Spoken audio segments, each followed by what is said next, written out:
Harvesting oyster mushroom. So you are at the point where your fungus is beginning to fruit. Congratulations. At this point, as long as you are keeping your mushrooms nicely hydrated, things should move very quickly. From hour to hour, you will see your mushrooms growing bigger and bigger. If you are planning to harvest your mushrooms, then you need to make sure you do this before they get too large and start drying out. Here is what to look out for. Flattening and upward curving. What is the right time to harvest? There is a very simple procedure to identify the same. Mushrooms grow rapidly. From pinhead stage, they start to grow twice their size every 24 hours. So it won't take much time. It will take approximately 2 to 3 days at most from pinhead stage to getting appropriate harvesting stage. The best way to identify if the mushrooms are ready to harvest or not, you have to observe that the mushroom should be of the medium size. You have to observe the cap portion of the mushrooms, the gills of the mushrooms. As you can see, some of the mushrooms are starting to flatten at the top and at the edges. Once the mushrooms start getting over matured, the curves will turn upward. The cap portion, the gills portion should not be turning upward. Just before it start moving upward, you have to harvest it. In the picture you can observe this size of the mushroom. This is the perfect size and shape. You should harvest your mushroom at this stage, drying out or hardening.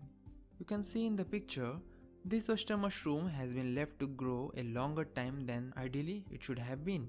If the mushrooms are not harvested on time, the gills will curl upward and the mushrooms will start drying out. It is recommended to harvest the mushrooms when they are in the medium size.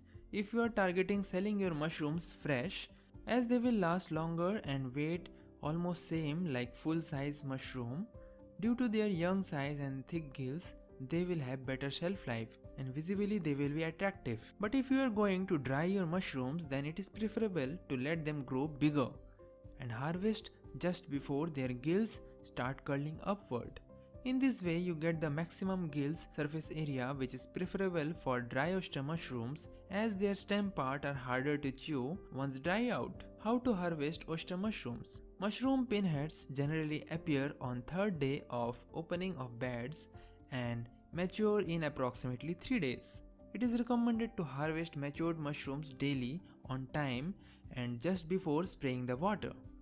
Never spray water on grown-up fruiting body, otherwise they will turn yellow and start rotting. You have to maintain the ideal fruiting temperature and the humidity level. Hence for that you will need to spray water usually twice a day. But remember to not spray directly over the mushrooms, because if you directly spray on the grown-up mushrooms, what will happen is that they will accumulate water inside them, and once a mushroom is wet, it will start to rot. They won't last longer. They are very fragile and delicate, and the drier they are, the better they will be. To harvest them, pinch the base of your mushroom and twist firmly. Always ensure that no base part of the mushroom body remains on the fruiting bag. Otherwise, it will rot and produce contaminations. It is fine if you take out some bunch of straw along with the mushrooms. That is even better. It will act as a stimulant for the fruiting bag and it will induce more fruiting pinheads. If you are growing mushrooms in PP bags, you do not need to remove the plastic bag because it ensures moist environment and prevents drying out of the oyster mushrooms. If you take out the plastic cover completely, then what will happen is that your bags will start drying out very soon and the chances of attack by pests and diseases will also increase.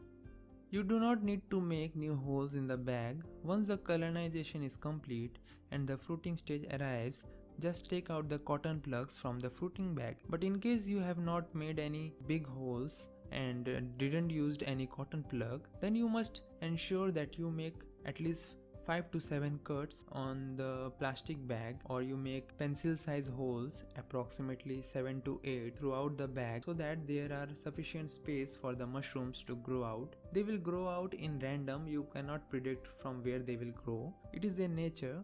They grow randomly. From first flushing to last flushing, the more and more mushroom you get harvested, the plastic will keep on getting torn, but that's actually normal. Just maintain the temperature and humidity, and for the next 1 month at least, your fruiting bag should be able to produce mushrooms.